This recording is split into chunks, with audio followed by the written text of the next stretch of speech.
All right, good morning, everyone. Sorry about that. A little bit of technical challenges, but nothing we can't overcome. Let me get, is that light on? Yeah, should I turn these ones on? Oh, it looks pretty okay. I'm gonna leave it.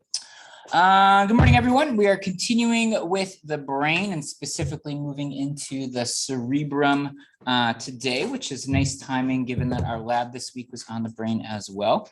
So today's agenda looks like this. We are going to have I'll announce the scholarship and prize opportunities one last time. I'm going to do a quick review of Monday's ticket out. I asked you a few questions and asked you to reply without consulting your notes. And then I've got a review activity for you, surprise, surprise, involving drawing. Then we'll continue with the cerebrum. We started a little bit of this on Monday, but we'll continue today. And then I've got a ticket out for you today. It's a pretty standard class program. In advance of class today, you had some readings as well as I've been posting some videos related to the brain. What questions do you have before we get into our class today?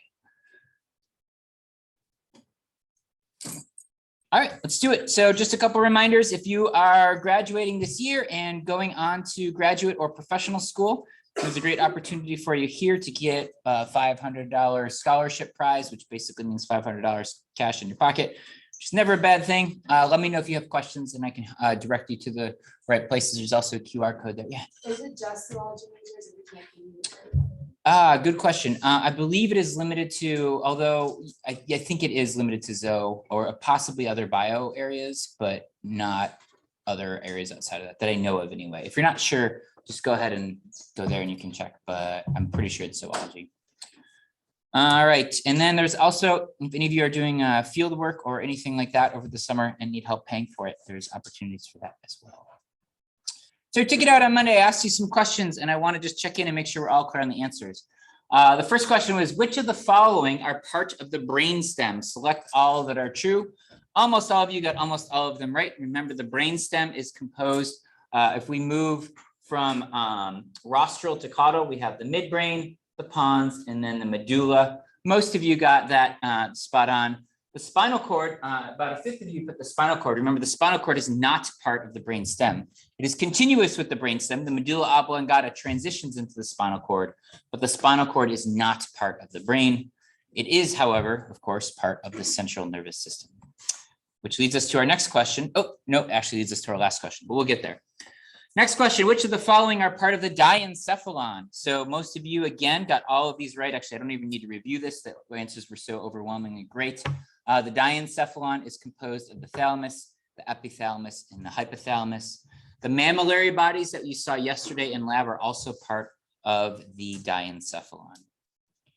And finally, which of the following are part of the central nervous system? So a little bit of a tricky, not tricky question.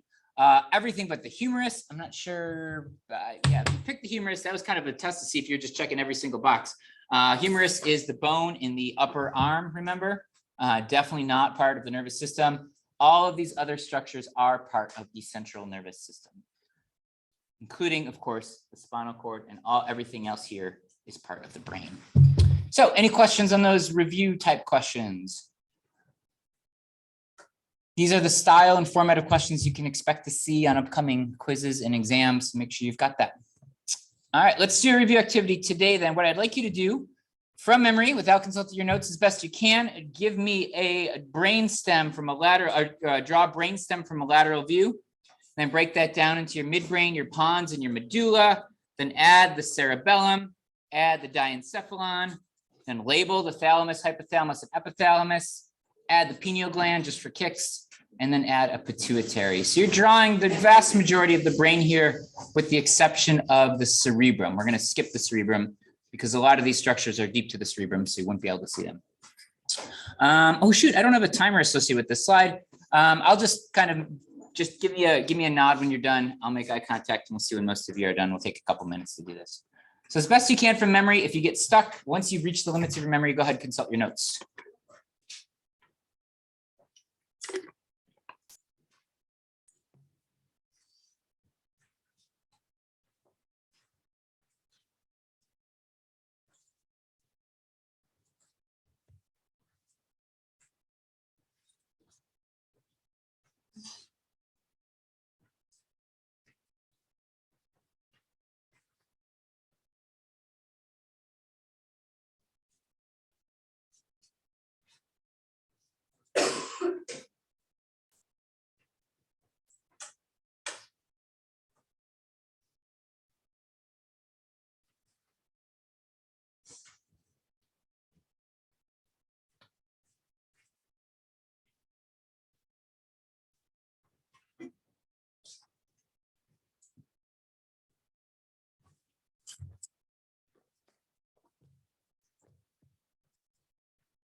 Let's do another 30 seconds or so.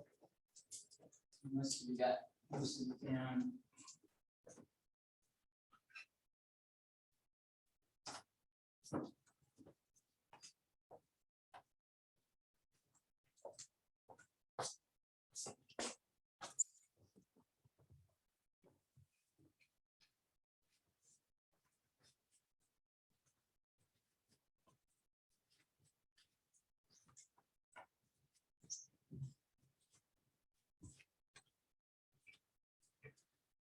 All right, so you should have a drawing that looks something like this. This drawing, the diagram I'm going to show you does have the cerebrum as well. So minus the cerebrum, you should have something that looks like this. So just as a reminder, you've got your brain stem here. That's composed of the moving from caudal to rostral, medulla, pons, midbrain right there. You've got your diencephalon, which is composed of your thalamus, the hypothalamus, and the epithalamus back here. Did I ask you for the pituitary? No. Yeah, the pituitary is here. Remember this little stalk, the infundibulum? Remember in our lab yesterday, most of your brains didn't have that pituitary attached there. I also said you could add the pineal gland, which is back here, part of the epithalamus as well. Then of course you have your cerebellum back here. So make sure you've got those structures down. A couple more. I didn't ask you to draw right now. We'll talk a little more about today are your ventricles. Of course, those are those fluid-filled cavities where there's cerebrospinal fluid. The corpus callosum, which is this white matter between the two hemispheres of the cerebrum. We're going to talk about that in a little more detail today. And of course, the cerebrum, which is this majority of the brain there. So with that in mind, I want to just transition and remind you of this diagram. You've seen this like a zillion times, the developmental regions and the adult structures of the brain. We've talked about the brainstem already. We've talked about the cerebellum already. We've talked about the diencephalon already. And today we're going to move and talk about the cerebrum. You've got a study guide with some diagrams for the cerebrum. Don't forget that. It's again, the same structure as I've provided previously, a lot of the diagrams, some of them missing some labels for you to fill in. I'll save you some drawing time. Before I get into the cerebrum, questions that you have? All right, let's do the cerebrum then. So the first thing I want to remind you is that the cerebrum is composed of these ridges and grooves. And actually, let me go ahead a slide and then I'll come back to this one. And these are called sulci, or the singular is sulcus, or gyri, the singular is gyrus. A sulcus is the groove and the gyrus is the ridge, right? And what these structures do is this increases the surface area of the cerebrum. And this is important because your cerebral cortex, that outer layer of gray matter, follows the contour of the brain. So if you make all of these little bumps and ridges throughout the brain, that increases the amount of surface area, and so increases the amount of this gray matter. And of course, this gray matter is the site of a lot of kind of higher order cognitive functions, like your executive functioning, your ability to make decisions and things like that. So this kind of convoluted structure of the brain increases the number of neurons in this gray matter, and so increases that kind of cognitive capacity. Now, if we take a step back and look at the whole brain, we can see that there's some very large, kind of more prominent sulci. And they're a little bit deeper, and they are referred to as fissures. So a fissure is just a sulcus that's a little bit deeper than normal, and some of them are named. And specifically, I want to make sure you know two of them. The longitudinal fissure. So this is a superior view. So we're looking down on a brain here. This would be the posterior. This would be the anterior. This is a fissure that's dividing the left and right cerebral hemispheres. And also this transverse fissure, which goes, moves more or less across a transverse plane, as you might guess from its name, and it separates the cerebrum from the cerebellum. So these are just these extra deep sulci referred to as fissures.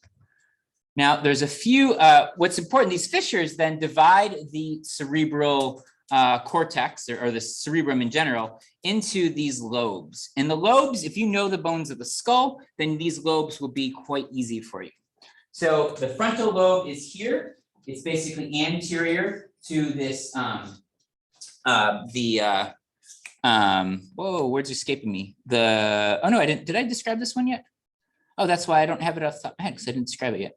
That is just central to the, what's called the wait, let me make sure one thing here. Yep, okay, we'll get to this, but there's the fissure here, the central. This is the central, pre-central, post-central. It's just called the central. I'm blanking on the name of that fissure right here, but let me come back to that. I apologize. Anterior to this fissure here, we have the frontal lobe, which makes up kind of the majority of the superior and anterior region of the brain. Posterior to that, we have the parietal lobe. So we know the parietal bone, the frontal bone of the skull. Then posterior to the parietal lobe, we have the occipital lobe. And then kind of in the center here, we have the temporal lobe. Again, corresponding very neatly to those bones of the skull with which you're familiar. Note one important difference though. As you know from your skull bones, that's kind of redundant, but yeah.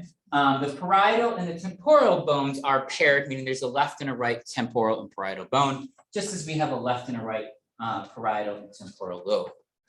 The brain also has a left and a right occipital lobe and a left and a right frontal lobe, even though those skull bones are unpaired. So just remember that even though there's one frontal bone, one occipital bone, the lobes that are underneath those bones are in fact paired. We have a frontal lobe associated with the left hemisphere, the right hemisphere, and same for occipital. And so we can look at this in a little more detail here. We have a couple important sulci that I do want you to know. Yeah, I had it named right. It's the central sulcus here divides the frontal lobe from the parietal lobe. The lateral sulcus divides the frontal and parietal lobes from the temporal lobe. And then finally, we have the parieto-occipital sulcus, which, as you might guess, is between the parietal and the occipital lobe. I mentioned the transverse fissure before. This separates the cerebrum from the cerebellum. Two other important structures you should note on here is just anterior to the central sulcus, we have this precentral gyrus, and just posterior, we have the postcentral gyrus. Those are important because those are the primary motor cortex and the primary sensory cortex. We'll talk about that in a little bit, but this kind of area of your cortex is primarily where your brain is sending motor signals to control voluntary skeletal muscle, and the postcentral gyrus is where your brain is integrating a lot of the sensory input from the external environment. So those structures become important functionally. So as with lab, make sure you know these major lobes of the brain. There's 4 of them in either hemisphere, and know some of these structures that divide them in those more prominent structures. Yes. What is the central sulcus divided into? The central sulcus is right here, and it divides the frontal lobe, which is anterior, and the parietal lobe, which is posterior. I see, that was the one I couldn't come up with before. I kept thinking central sulcus, and I was like, no, it's not that. That's too obvious, but was it? Buddy. Did you say you know the parieto-occipital sulcus? Yep. Yep, and that's simply the sulcus between the parietal and occipital. So you can put that one together linguistically. Dan, question? Is the do you have so the parietal occipital sulcus does not include the between the temporal and occipital lobe? Oh yeah, there's another. I mean, you can see this division here. It's actually not that deep of a sulcus right here, which is why it's not labeled here. So we divide the lobes there, but it's just not as prominent. So I'm not gonna ask you to know that structure there. Cool. Well, let's talk. There's actually, I lied to you a little bit. There's actually one extra lobe that is deep to these other lobes. You can't see it in this diagram here, but that is something called the insula lobe. The insula lobe is kind of deep to the temporal, or excuse me, the frontal and the temporal lobe here. If you kind of pull them apart, you can see this insula deep to those. So we have 5 lobes on either side, either hemisphere of the cerebrum. And you can see in this image, you can see the central sulcus right here. That's the division between the frontal and parietal lobe. And then you can see that sulcus between the frontal and temporal lobe is being pulled apart to reveal the insula, which is deep there. And we'll talk about the function of each of these probably later today, if not Friday. Yep. I'm guessing the insula is paired as well. The insula is paired. Yep. Thank you for asking that. Yep. Yep. In the cerebrum, everything is paired. Is that true? Pretty much. Yep. Although, well, yeah, mostly true. There's some structures that are kind of localized to one side or the other, but they have a counterpart on the other side that performs a similar function. Like your area for speech and your area for singing are kind of on two different lobes in the same place in two different lobes, which is kind of cool to think that those are two different areas of your brain. All right, so when we look at a nice diagram that's color coded, you can see these lobes very clearly. It looks great. The frontal lobe is orangey pinky and the parietal lobe is kind of bluey gray. But in real life, it's really not that obvious. And so in lab, as you saw yesterday, I have some color coded models. I'm not going to give you an example of a live brain and ask you to find those structures. But generally, you can most certainly see the longitudinal fissure here. That's absolutely visible. And then you can generally see, of course, you can see all these sulci and gyri, right? And you can generally know the area where the frontal lobe, the parietal lobe, et cetera, is, even if you can't necessarily pick out exactly which sulcus is dividing them. And I'm going to say that that's okay. I'm only going to ask you those structures if they're kind of indicated fairly clearly, or ask you just like the general region, like is the occipital lobe anterior or posterior to the parietal lobe? You know it's posterior. So are the sulci are the grooves, right? Yeah. Yep. So are those all filled with blood vessels now? They are not. They're continuous. So this is a part we haven't gotten to yet, but they're continuous with the, well, okay. So some of them are, and actually you can see here, you have veins and arteries along those sulci, but this also is continuous with the connective tissue that's covering the brain and cerebrospinal fluid. You have this thin layer of cerebrospinal fluid covering this that kind of follows those contours. So what you have is a layer of connective tissue, and then you have cerebrospinal fluid and another layer. So that side was having tissue. Yeah, they moved, looks like they removed the connective tissue and those blood vessels there. Yeah, thanks for pointing that out, actually. And that's important because otherwise it looks like the left and right are different, but they're not. They just removed it on the right side. Yeah, thanks, Ethan. Yep, Dan. Just out of curiosity, Mhm.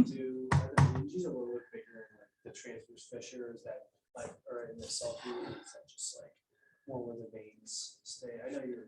Yeah, you have the inner layer of the connective tissue. I don't get too far down this rabbit hole, but the inner layer of connective tissue kind of follows the contours here, and the outer layer is more or less like smooth over that. So where those contours go deep, the inner layer of connective tissue follows that contour, so you'll have a little bit more cerebrospinal fluid in those areas. Yep. We talked about that in 251, I think, right? Yeah, we talked about the meninges. We didn't get to that here yet. Okay, that's okay then. All right, let's focus on some of the things that these different lobes do. The frontal lobe is, what's notable about this is it takes a really long time to develop in humans, much longer than even our closest relatives, the other great apes. And the frontal lobe in humans is also quite big. And it is involved with planning and initiating and making long-term plans and movements, also related to vision and speech. So thinking about like long-term executive or cognitive functions, the way that you kind of make decisions, integrate information from your world, and kind of this higher order thinking is all done in the frontal lobe. Frontal lobe also doesn't really fully develop till you're in like your late teens, early 20s even. Possibly even a little bit later than that. And so some of these ability to perform these executive functions just isn't fully developed in teenagers, 15, 16-year-olds, which can kind of explain some of their decision-making. The parietal lobe is primarily, I mentioned the somatosensory cortex. So this is where information is integrated in terms of spatial awareness, information from around the world to your somatosenses throughout the body. So your feelings of temperature, touch, heat, all of that kind of stuff is integrated there, and communicates with the frontal lobe, or excuse me, then communicates, yeah, with the frontal lobe, where you can then enact decisions based on that information. The occipital lobe in the very back posterior-most region of the brain contains the visual cortex, which is a little bit counterintuitive because your eye's in front, your visual cortex is in the back, but that's where all of this, your visual information is integrated from your eyes. I'm not going to get into that in too much detail. It's a whole interesting world unto itself. And finally, the temporal lobe is the center of your auditory and olfactory cortex. So this is where your senses of hearing and smell are integrated. And also, interestingly, where you have this ability to recognize things, including like words and faces and language. And what's cool is that it's where information from different senses is integrated so that you can know what something is. So often we're identifying objects by multiple sensory modalities. So let's say something like you pick up an orange, you have the visual cue of an orange, you have the tactile cue of an orange, and then you have the olfactory cue of an orange. You don't really have the auditory cue of an orange, I guess. Oranges are pretty quiet from my experience. But this is where all of those different sensories are integrated so that you can decide that it's an orange. And that helps you. I mean, that is kind of an obvious example, but there's other cases where you need to integrate multiple information to figure out what the heck something is. So that's a general outline of, I have one more here. I always forget the insula. The insula is the integration center for taste and general visceral sensations. So remember, taste is a special visceral sense, and other visceral sensations. So this is information coming from primarily from inside your body. So the stretching of your digestive system and information like that, nausea, things like that are all integrated here in the insula. We could spend a whole course, and some of you have, on more details of all of these functions. We're not going to get into that here, being an anatomy course and not a neuroscience course. I just want you to be aware of the general functionality of those 5 lobes. And of course, remember that you have a left and a right of each of these as well. So there's 10 lobes total, 4 on either hemisphere. Let's see here. And that's kind of all I want to say about that. Right now, I want to talk a little bit more about the cerebral cortex, but let's just leave that there. Questions? Yeah, Hannah. Do we have to know when all the other lobes are developed? Like the age? Oh, in terms of timing? Yeah. No, I'm not going to ask you that. I just pointed out the frontal lobe because in humans, it's pretty unique in how delayed its maturation is and how that relates to its functionality in these kind of higher order cognitive planning executive functions, right? Mm-hmm. So that's the last thing that develops. It's the last thing that's fully developed. That's right. Mm-hmm. Mm-hmm. I mean, and I don't want to make it sound like it's not a matter of, you reach the age of 7 and your insula is developed, you reach 9 and temporal lobes develop or something like that. It's not necessarily like boom, boom, boom, boom, boom. They're all kind of developing together because all of these lobes are very, very intimately integrated. It's just that the frontal lobe is the last lobe that kind of reaches its final maturation. So I want to emphasize that it's the last one, but also that it doesn't happen necessarily in these discrete stages, that the whole brain is developing as a unit, because there's constant crosstalk between all of these lobes, which is essential, right? We need to integrate sensory information so we can make decisions and things like that. Does that make sense? Yes. Cool. Ethan. I don't know how well you can answer this. Probably not, but go ahead. But there's always like this like talk around the frontal lobe because it's not developed until later on. Mhm. Like, oh, you can't, like, even things like you can't trust like young people and stuff because the brain's not fully developed. Mhm. Do you know if it actually like affects behavior that much to the point where it's like noticeable if somebody's frontal lobe is fully developed versus not fully developed? I mean, for sure, like we get better at making decisions as we get older. I think that's pretty well established generally. Does it mean that everyone older is making great decisions and everyone younger is making poor decisions? That's for damn sure. If you go out in the world, you see a lot of old people making crappy decisions. What it does mean is that we can measure this physiologically and see how that area continues to develop through those years. And so we can see evidence of this physiologically and anatomically, but then also kind of psychologically in terms of decision making. And again, it's not like a line that's reached and you're like, all right, frontal lobe is mature, I'm making good decisions from here on out. It's a gradual thing, it's integrated with everything in here. And also it's confounded with life experience, right? As you go through your teenage years or early 20s, you're having lots of life experiences that inform your decision making, that you're developing this bank of knowledge and experience that's going to help you make better decisions. And that's tied to the frontal lobe development, but not necessarily independent from it. And so you have these two confounding factors. You're getting older, your brain is developing anatomically, and at the same time, you're developing the basis with which you can better make decisions in the future. You know, you do the same thing 3-4 times and the end result is crappy. And then after the 5th time, you're like, maybe I shouldn't do that anymore. Sometimes it takes 15, 20, 30 times to make that decision. But, you know, those two things are kind of happening synchronously. So I think it'd be hard to go back to your original question. I think it'd be hard to isolate just the limited effects of frontal lobe development on decision-making. But we can see evidence for it kind of in these multiple avenues, and that's integrated with life experiences. That's a great question. So I kind of answered it without totally answering. That was like a 50. I'll give myself a B- on that answer. Okay, cool. Thanks. All right. Whew.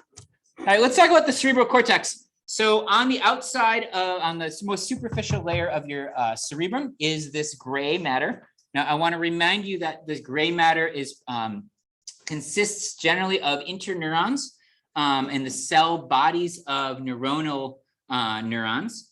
That's redundant. It consists of the cell bodies of neurons that extend to other areas of the brain, as well as short unmyelinated interneurons. I'll say that, as well as the dendrites associated with those cell bodies. So the short answer, the short statement is there's lots of connections between neurons in this cortex, right? It's super thin. It's only 2 to 4 millimeters thick, which is not very thick at all. Trying to think what would be a comparable, a couple sheets of paper maybe would be a little more than that. Maybe a small stack of paper, about 2 to 4 millimeters. But because it covers all of the cerebrum and because it follows the contours of those sulci and gyri, it's about 40% of your brain's mass. Historically, and a little bit of the video that I posted, the crash course A&P video, did I post that for today or did I post that for, I don't remember if I posted that for today. It might be on the program for Friday. They talk about how a lot of what we know about how the different areas of the brain affect different functions comes from people getting injured in the past. Somebody damages their temporal lobe, all of a sudden they have problems with speech and hearing. We say, oh, the temporal lobe must be important for speech and hearing. They used to perform frontal lobotomies on people where they would go and destroy part of the frontal lobe, and that would affect their personality greatly. And therefore we figured out that the frontal lobe must have something to do with personality. You guys know about they used to do lobotomies all the time. It was wild. There was this doctor that went around the country and he literally had an ice pick and would stick it up through people's noses and break the thin layer of the bone that was there and basically just jimmy it around and mess up the front part of people's brains and thinking that he was helping or curing them. And like a bunch of them died. People suffered obviously long-term negative consequences to that. And this guy like literally went on tour. People would pay him to do this operation. He would just do it over and over again, literally with an ice pick. It's crazy stuff. John F. Kennedy's younger sister actually had this procedure done to her. Her dad did it without their mom's knowledge and just took her and brought her to, I don't think it was this guy, but somebody else. Anyway, don't get a frontal lobotomy. That's my advice. Yeah. Didn't it win a Nobel Prize in like the early 1900s too? I don't think I don't know. I'd have to check that. Yeah, I think he was kind of thought of as a quack even then, but I could be mistaken in that. I'll have to look that up. I can't think of the guy's name right now. I think he was Spanish. I thought he was American. Maybe we could be talking about different people too. Yeah. So anyway, what we know about these brain regions is it comes from injuries, right? People would get bonked in the back of the head and they'd lose their ability to see. Like you would go functionally blind, even though your eyes work perfectly well. The cortex in your occipital lobe, your visual processing cortex was damaged. And so you essentially couldn't use that information. Your brain couldn't use that information. Now with modern technologies such as PET scans or functional MRI scans, we can actually see how the brain physiology changes when you're doing different tasks. So they can put you in a PET scan and they can make you listen to music, and a certain part of your brain becomes more active and increases blood flow. And you know that part of the brain is responding to music, or they make you listen to speech, or they do other things. So we have more modern technology kind of supports these ideas and gives us a more fine-tuned understanding of what those different lobes of the cerebrum are doing. I think that's all I'm going to get into with that as well, but just to give you an idea of how we know what some of these areas do, I think it's important to know that we have more modern techniques now and we get a more fine-tuned idea of that. Go ahead, Sarah. Do you think that there has something to do with that some of the being like given that someone like, a lot of people don't have 20/20 vision, do you think it's Hmm. partial because of that occipital lobe not functioning? Good question. I'm almost positive that reduction in eye acuity, so having other than 20/20 vision, is not due to the occipital lobe, because that's where you're processing the information. It's due to the eyes, right? It's due to especially the ability of your lens to focus, which is why glasses work so well, because it's a really simple kind of correction of how the light beams are entering your eye. So most of the time it's from that, not from, most of the time it's due to like the functional capacity of your eyeball, not due to damage to the occipital lobe. What's interesting, the occipital lobe, it can be something kind of where you can see an object, but you can't tell what it is, right? So it's kind of those kinds of lack of functionality, rather than like having blurry vision or not being able to see far away. It's being able to see something and you're not making the connection that like, oh, this is my water bottle. I can see an object, I can touch it and feel it, but I don't know this is my water bottle, right? So it's something like that, yeah. And 20/20 vision, by the way, this is interesting. Doesn't really mean you have perfect vision. It just means you have average, like the average of the population vision, which is something I actually learned pretty recently. And so if you have 20/20 vision, you have average vision. You don't need like corrective lenses or anything like that. But lots of folks have better than 20/20, and obviously lots of folks with corrective lenses have worse than 20/20. I don't know, whoever they really blew the chance in 2020 in any political campaigns not to have like the slogan like 20/20 perfect vision for the future or something like that. They really should have done that. Yeah, among many other issues. But anyway, we won't get into that. Ethan. So is like the damage then to the back of the brain, the occipital, kind of like a visual short-term memory, then like you just like you can see something but you can't remember what it is. Like, damage to like the connection, whatever, storing the memories of what it is. Great question. It can take a lot of different forms depending on how extensive and where the damage is localized. And I'm going to stop there because I can't tell you more detail than that. So really good question. It can take a lot of forms though. Let's see. I actually don't have a mid lecture activity today. So let's take, well, we don't have too much time left in class, do we?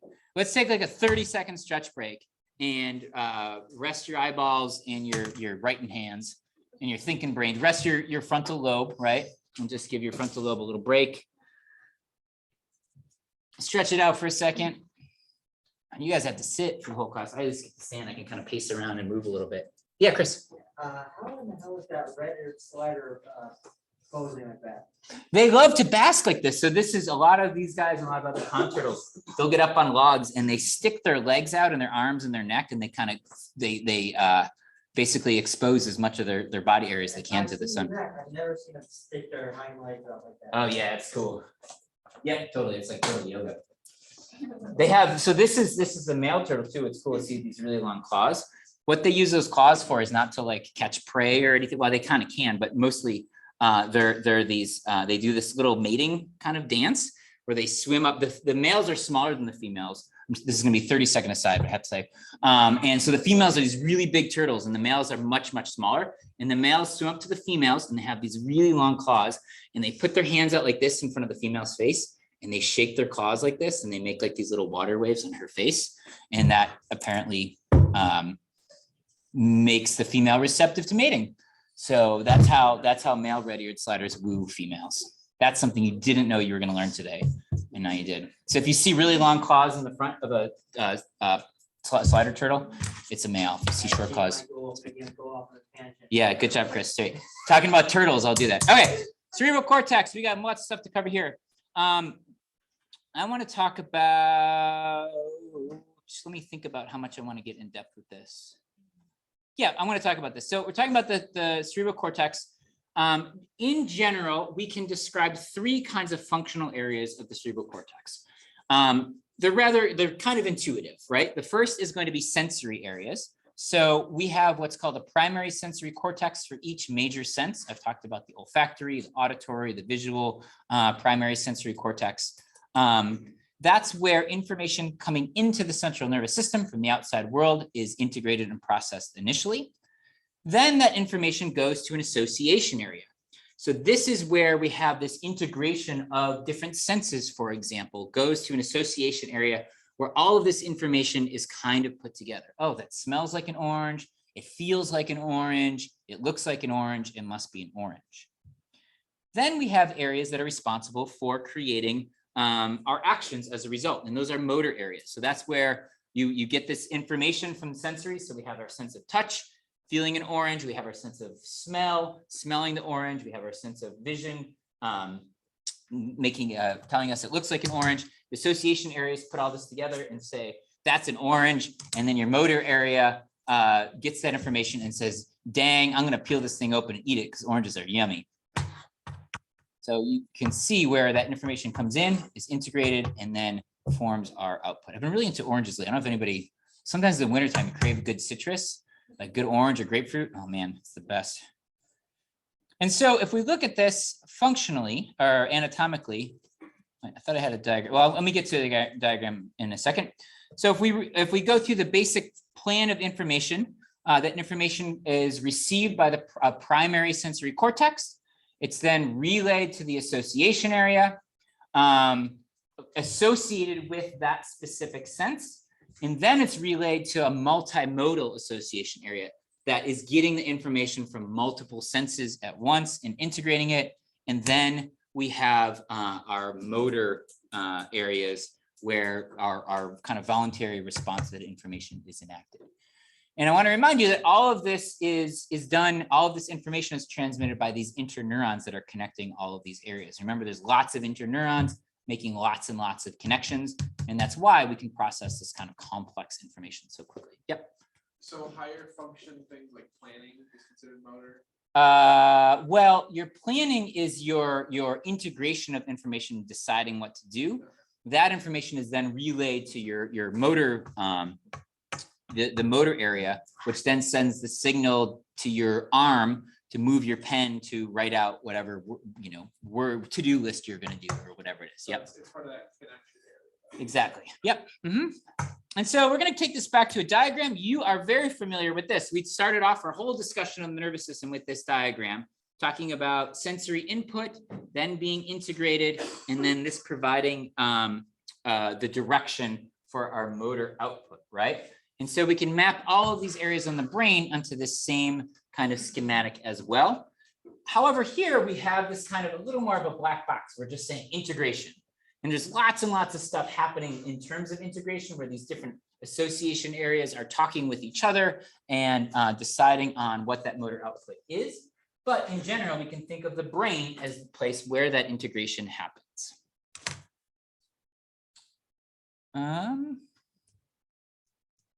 I just want to see one thing here. I don't know if I want to cover all of this in a ton of detail. Actually, I do want to cover this section here. This stuff is pretty interesting. Let me pause here and see what questions you have.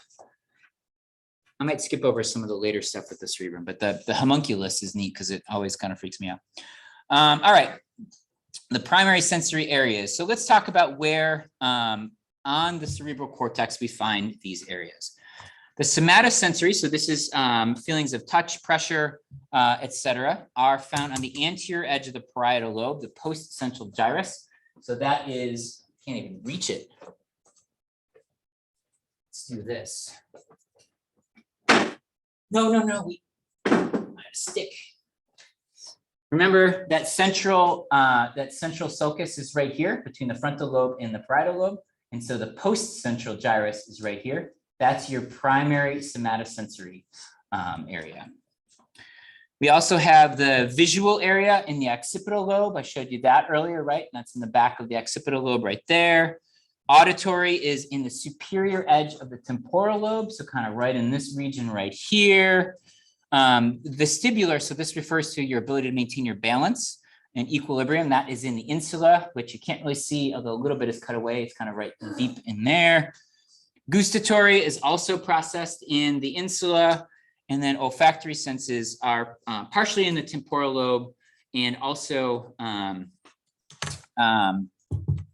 well, we'll just call it that. There's some other terms there that we don't need to worry about. Let's just say that. Let's just call it the temporal lobe for now. So in general, we have these different areas associated with these different senses. Remember, we know this in the past because of injury. Someone gets injured in a certain area and that sense no longer kind of functions normally. And currently we can use modern technology to figure out where, for example, blood flow is increased under certain kinds of stimulation. That tells you what part of the brain is processing that information. Now, I want to talk a little bit more. Oh, I forgot about the visceral center. That is in the insula as well. And I mentioned this earlier, that the insula is processing these visceral sensory input. So things like hunger, pressure, pain, especially pressure, like in terms of, say, your digestive system or your bladder, something like that's processed in your insula.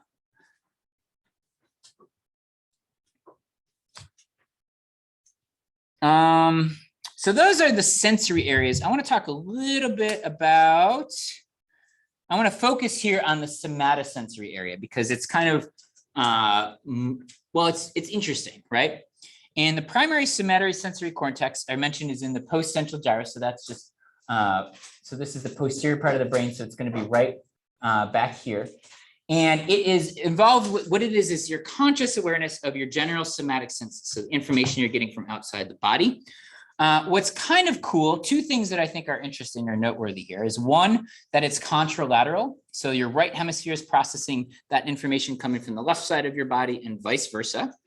And also is that there are different places along this cortex that process different information from different parts of your body.